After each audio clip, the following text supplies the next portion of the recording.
آراد نگار منو به چالش کشیدن. $50 یه روز برم خوش بگذرونم.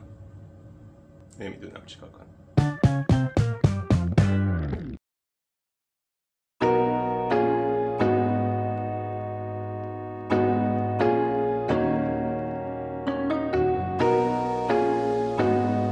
شاید باورتون نشه ولی یکی از خوشگذرونی‌های خیلی شخصی من اینه که بیام تو ابزار فروشی قدم بزنم.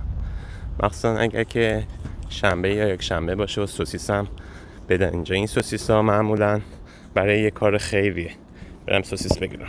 چون من آدم شکمویی هستم و $50 برای خوشگذرونی‌های من خیلی زیاده، 2 ساندویچ گرفتم.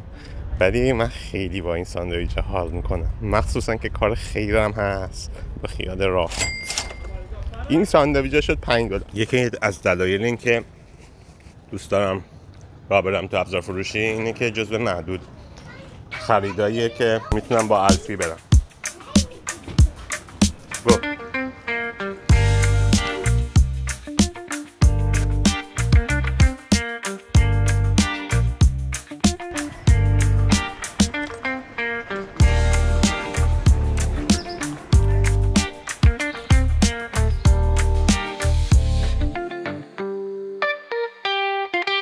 کلا برنامه اینه که هر جا الفی ما رو بکشونه میریم و خودمونم یه ایدی میزنیم ببینیم ببین مثلا اینا 60% تخفیف خورده، ما هم لازم داریم ولی گرونه، خدافظ. الفی خان خرابکاری کرد. این هم از خوشگذرونی ما، بخشی از خوشگذرونی ما، جمع کردن خرابکاری الفی خان. الفی، خوشی من خیلی وابسته به خوشی الفیه و الفی هم خوشیش تکمیل نمیشه مگر اینکه بیاد بیچ.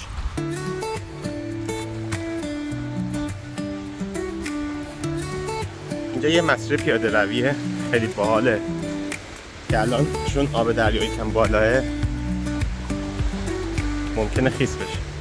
بعضی وقتا که هوا طوفانیه موجا میان تا روی این مسیر، باحاله. مخصوصا صبحای زود یکی از مسیرهای مورد علاقه منه چون خورشید از اون از اینجا غروب طلوع میکنه و خیلی زیباست.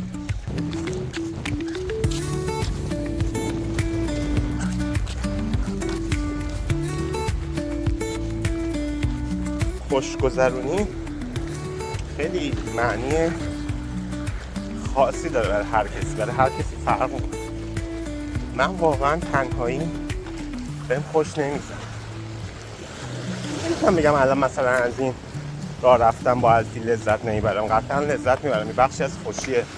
ولی اون خوشگذرونی که مثلا دیگه خوشگذرونی محض برای من باید یه جمعی هم کنارش باشه. برای همین خیلی برام سخت بود پذیرفتن این چالش که یک روز رو خوش بگذرونم تنهایی.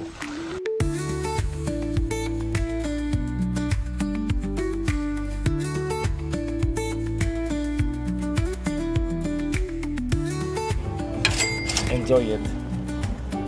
واقعا تعریف خوشگذرانی خیلی سخته. ببین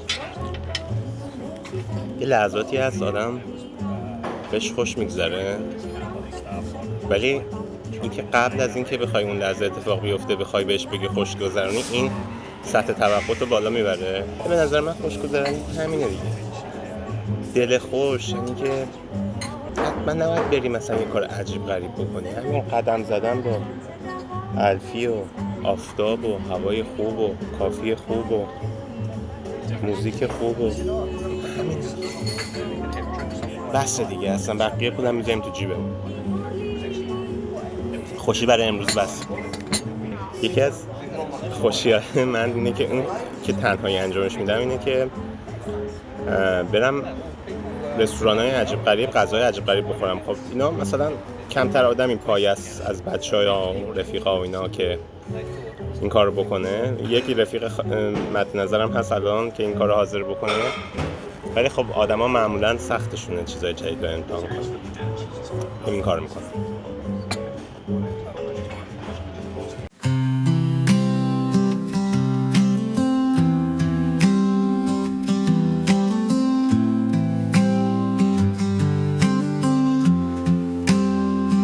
برم راحته این چالش، ولی هرچی پیش میرم میبینم که تنهایی بخوام بهم خوش بگذره حتی نمیدونم چی کار کنم. ولی به الفی واقعا خوش گذشت، یعنی من اینو گارانتی میکنم که به الفی خیلی خوش گذشته. به الفی که خوش بگذره به منم خوش میگذره.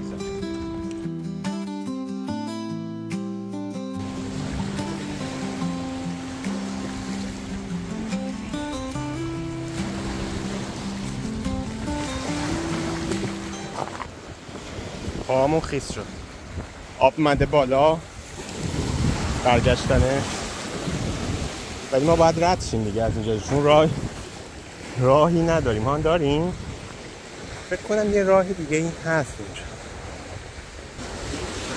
نه راهی نداریم. بیا الفی باید رد شیم، میدونی تهش اینه که خیس میشیم دیگه. الفی رو میذاریم زیر بغلمون. بیا الفی کامپنی بابا نترس.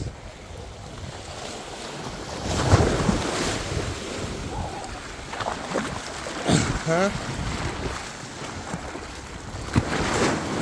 تهش اینه که خیس میشیم دیگه، فدای سر. اصلا کتونی که خیس نشه که کتونی نیست. اصلا خوشی که آدم توش خیس نشه که خوشی نیست.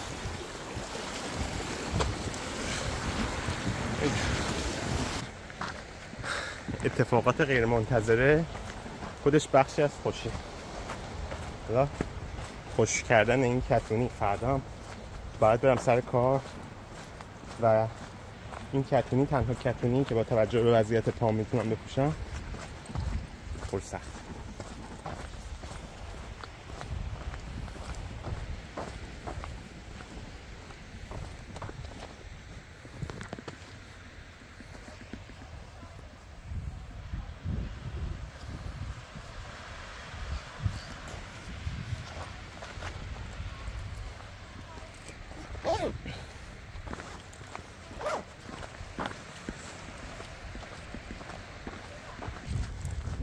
یه اتفاقی که تو همه خوشی‌ها برای من میفته اینه که یه چیزی رو گم میکنم و الان فکر کنم عینک آفتابیمو تو اون کافه جا گذاشتم و قطعا از این مسیر پیاده دریا که نمیشه رفت چون دوباره خیس میشیم، بعد با ماشین بریم. امیدوارم که اونجا جا گذاشته باشه. ما یه نیروی کمکی آوردیم برای اینکه خوشیمون رو تکمیل بکنیم. منتها مشکلی که من دارم $40 بیشتر ندارم. این رستورانم قطعا بیشتر از $40. بعد یه فکری بکنم یه پولی از مریم قرض بگیرم. مریم امروز روز خوشگذرونیه، نمیخوای به خوشگذرونی ما کمک کنی؟ کمک مالی $40 به من بده. $40 به من بده، عوضش ناهار مهمونه من. اسمشو خوندم $40 میگم. درست بابا. گروسل گریکو. گروسل گریکو. میپرسیم از آقای ببین. ما خیلی لهجت رو دوست داشتم. گایروسل گریکو. فکر کنم $40 بدی اگه همینجوری پیش بریم. گایروسل گریکو. گایروسل گریکو. گایروسل گریکو. Can you spell it? OMID. Omid. Yeah, it means hope. Hot. Hope. Not hot, man. Esperanza. Esperanza. Gyros. Yeah, Because in Greek letter Okay. there is no G, there is Okay. gamma. Gamma is the third letter. So it's gyros. Cheers. این آقای اسمش جورجه، گفت که تو آشپزخونه یه آقای کار میکنه اسمش شهرام.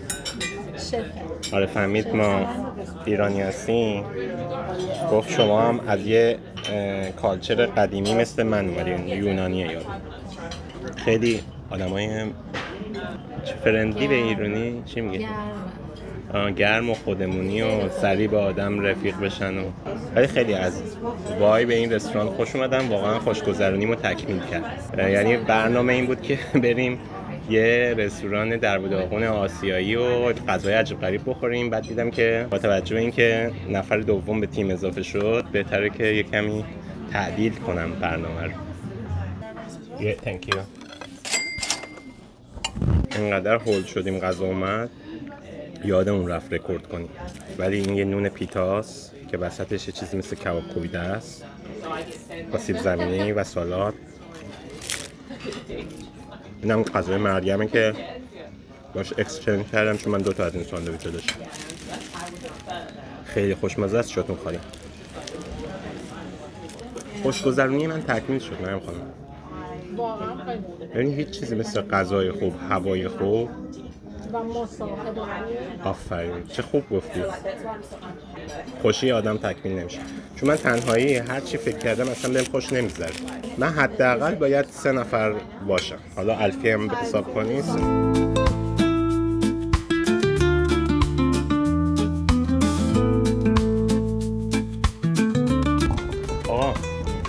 اینجا با اختلاف یکی از رستوران‌های مورد علاقه من بود چون خیلی وایب خوبی داشت، خیلی دوستانه بودن و خیلی تحویل گرفتن و غذاش هم خیلی خوب بود و منتها از بودجه $50 زد بالا. حالا نمیدونم تهیه کننده زلاندیا متقبل میشه دیگه. این خوشی ما هم تموم شد.